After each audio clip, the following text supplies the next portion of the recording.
શ્રી કૃષ્ણચંદ્ર પરમાત્મને નમઃ. બરાબર, આ રીતે પહેલાં હંમેશા ભગવાનને સ્મરણ કરતા. જે પણ આપણા ઈષ્ટ હોય, ઈષ્ટને હંમેશા સ્મરણ કરવું. ઈષ્ટને સ્મરણ કરવાથી શું થાય કે એ પ્રત્યક્ષ થાય આપણને. એનું સ્વરૂપ વારે ઘડી આપણે દર્શન કરતા હોઈએ એટલે એ આપણના સામે આવે.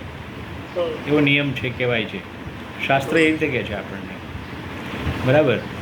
હવે આપણે ભીષ્મની સ્તુતિની વાત ચાલતા તો એક શ્લોક એનો પહેલાં હું કહું છું.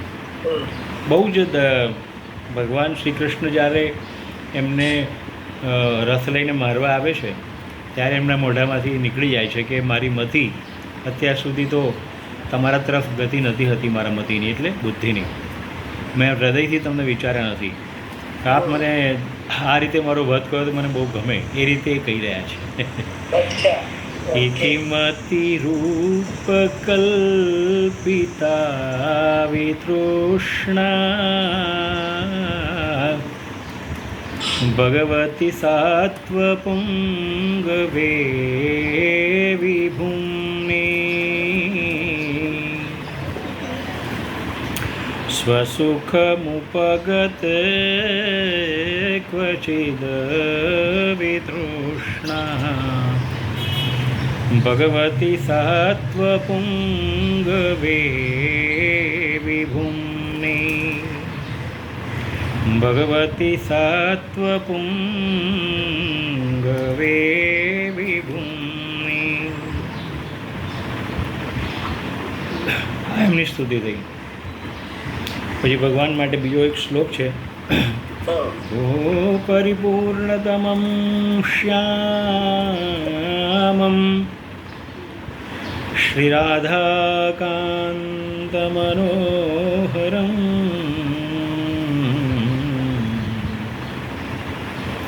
સત્યં બ્રહ્મસ્વરૂપં સત્યં બ્રહ્મસ્વરૂપં ચ નિત્યં કૃષ્ણં નમામ્યહં. યથા યથાત્મા પરિમ્રજ્યતે રસૌ મદપુણ્યગાથા શ્રવણાપિદાને તથા તથા પશ્યતિ વસ્તુ સૂક્ષ્મં ચક્ષુ યથૈવ વાંજનં સંપ્રયુક્તમ.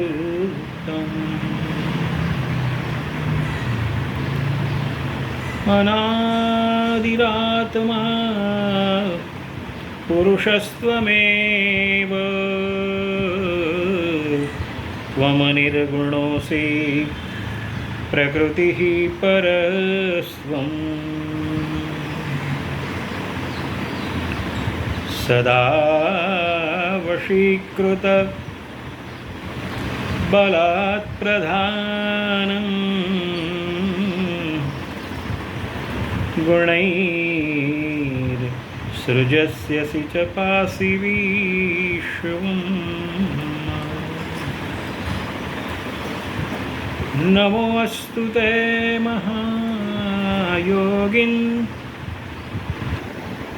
પ્રપન્नं મનુષાદિમાં યથા ત્વદચરણામ્ભોજે રતિસ્યાદનપાયિનીં. મુખં કરોતિ વાચાલં પંગું લંઘયતે ગિરિં. યત્કૃપાતમહં વંદે પરમાનંદમાધવં. પરમાનંદમાધવમ. તો આ પ્રમાણે પરમેશ્વરની હંમેશા વંદના કરવી.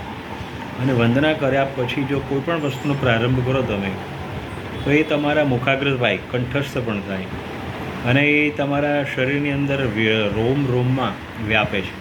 કાંઈ સંસ્કૃત ભાષા અને આપણા શાસ્ત્રનો એક નિયમ છે, એ હંમેશા મસ્તિષ્ક અને હૃદયની સાથે જોડાય છે.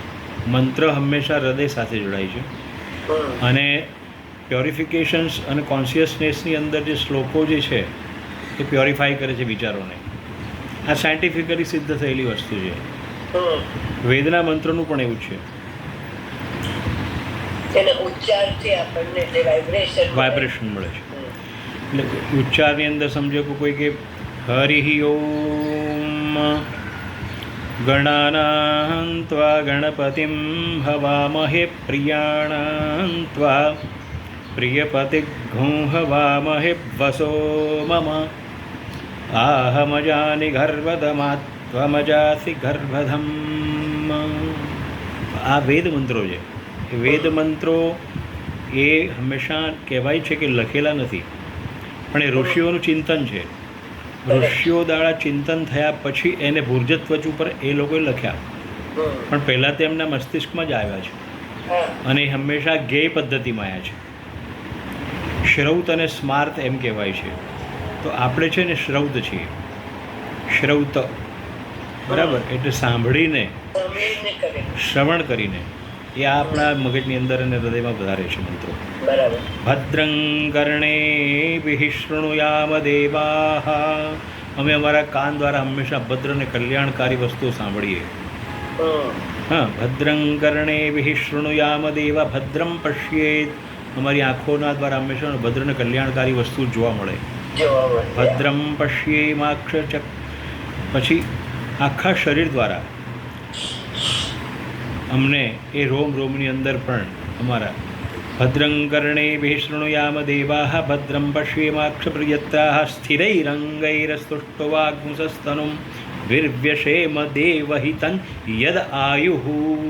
આ અમારા આયુ એટલે અમારું પૂર્ણ આયુષ્ય અમને ભોગવવા મળે અને એ અમારા હૃદયની અંદર રોમ રોમમાં જે આપ રહેલા છો અથવા જે આપનું જ્ઞાન છે એ પ્રગટ થાય.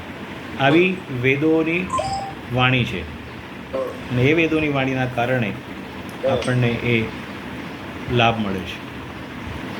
તો આ થઈ વાત આટલી. બરાબર. હવે ભગવદ્ ગીતાનો પ્રારંભ કરીએ.